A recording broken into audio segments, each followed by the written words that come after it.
Alright, so this is a mostly unnecessary accessory for the Dwarf II Smart Telescope. It's 210 millimeters across, so you're going to need a slightly larger than normal build plate for it.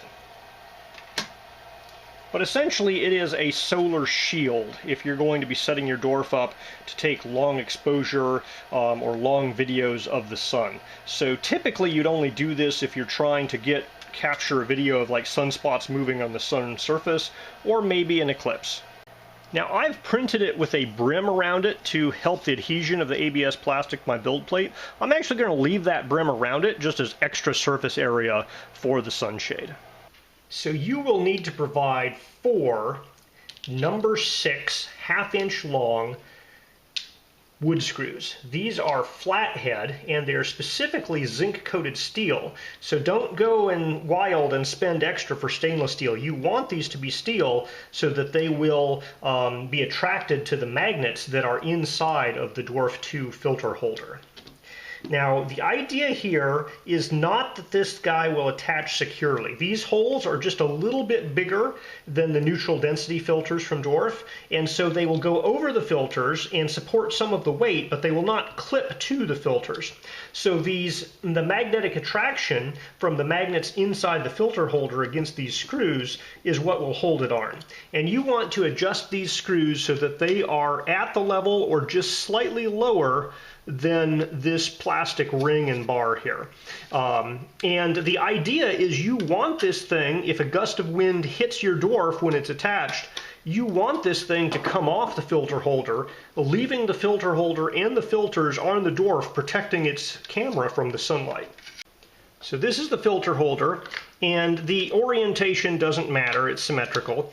And you can see here that it kind of holds on, but if you shake it at all, it'll fall off. Now, when it's upright, those circles get most of the weight, and you can see how it wiggles around like that. And so this guy will stay on your dwarf and track the sun and so forth, but if any wind hits it, it'll fall off this filter holder, and that will hopefully protect your dwarf's cameras, because you do not want the filter holder coming off your dwarf.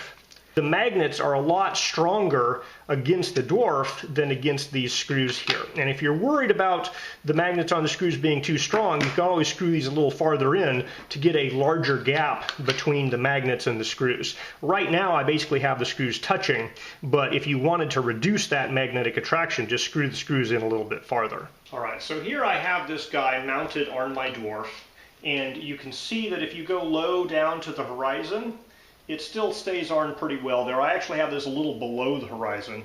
It will hit the body of the dwarf if you go really low, but the sun's not going to be that low. Now, when the sun is overhead, this guy here pretty much fully covers the body of the dwarf. Now, if the sun is down low, you're going to get some heat and some sunlight on the very base here. But I think the big thing is the electronics inside of this this kind of cylinder here. And so when the sun is overhead, you're basically shading that entire cylinder and most of the rest of the body. Also, the battery in here as well. So this guy holds itself on, but it's not super tight. And if you have wind, this guy stays on. Now, I've printed this from a light colored plastic, and I've also printed it using ABS because it's going to get pretty warm out there in the sun. My recommendation would be to take a piece of aluminum foil and some 3M spray, do spray adhesive on this thing and put the aluminum foil on top. Alternatively, you could put some foil ducting tape over the top of it, but that would be a little bit heavier. And we're trying to keep this guy as light as possible so it doesn't affect tracking or anything. So total weight of this guy with those 4 screws is 30 grams. And that is more than the 32 grams of this guy. So it's basically doubling the weight of your solar filter. Now, you might be able to get by with lighter weight screws or smaller pieces of metal here to lower the weight. But it seems to be holding on just fine with my dwarf. And the dwarf filter holder goes into this lip So side to side, it's really being held by those lips, and up and down, it's also the lips. So it's really the magnetic force is just pulling it into those lips. So really, I think this motor has enough power to move around an extra 30 grams. All right, so I'm going to put some aluminum foil shiny side down. It unfortunately has some wrinkles in it, but I'll just have to deal with that. And then we're going to take this guy outside and spray it down with Super 77 multi-purpose spray adhesive. And then we'll just stick it on top.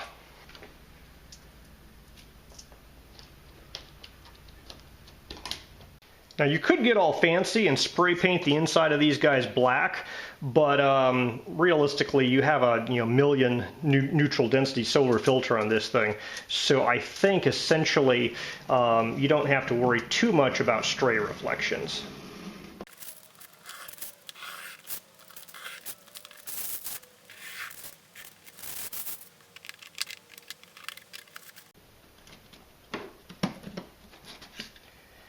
Boy, cutting out that circle is a lot harder than the edges. See if I can do it all better on this next one.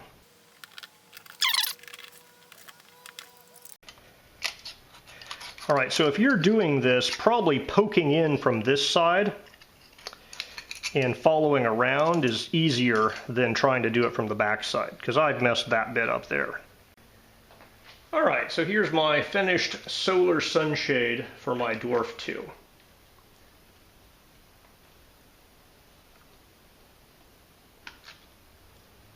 And if the wind hits it from the top or the side, it'll just fly off and leave the neutral density filters in place. Now obviously if the sun is very low, it's not going to protect the bottom of your dwarf. This is most useful when the sun is pretty high up in the sky and the shadow is going to be a little smaller, so it'll protect the entire dwarf. But it should protect the entire cylinder and potentially a decent amount of the base as well. You could, of course, tape an extra piece of paper on the bottom if you wanted to. Now, do you need this? If you're just taking some pictures of sunspots, no, you don't need this. If you're going to be leaving your dwarf out doing a time-lapse photo of the eclipse or watching sunspots move across the face of the sun, if you've hit overheating issues, maybe try this and see if that resolves them. All right, so to give you an idea of the amount of shade this provides, it's 2:10 in the afternoon, and when I put this on top of here, it is basically providing shade to the entire unit. Now obviously later in the day this is going to go down, but also later in the day the sun will be going down as well. So here's a shadow of the dwarf on the sidewalk and when I add the sunshade. So my design procedure and process here was first print a test piece to verify that I have the measurements on this guy correct, so that worked. And then print a piece like this, and it clips onto these filters. So it's tight enough that it will hold on the filters, not necessarily, vertically there, but like this or that, it holds onto these filters pretty well. So somebody pointed out, hey, if that thing clips on too tightly, it's going to pull the entire filter with the neutral density filters off your dwarf at the worst time when it's pointing directly at the sun, which will fry your chip. So that has a horrible failure mode. So the design changed to use magnets for attachment. These circles got a lot bigger. So these guys are, very loose, and there's basically no force between the filters and the sun shield. And these holes are basically just making sure the holes fit. And then I just tweaked the design a little bit to make these holes connect into those rings and add this little piece here to get the final design. The size here is limited by my print bed. It also happens to be the width of the dwarf. This size here was just something that would be kind of, big enough to shield the dwarf body. You could go bigger, but I'm also trying to minimize weight as much as possible, although a lot of the weight are these metal screws. So you could potentially leave out 2 screws to save on weight. It just wouldn't have quite as good of magnetic attachment.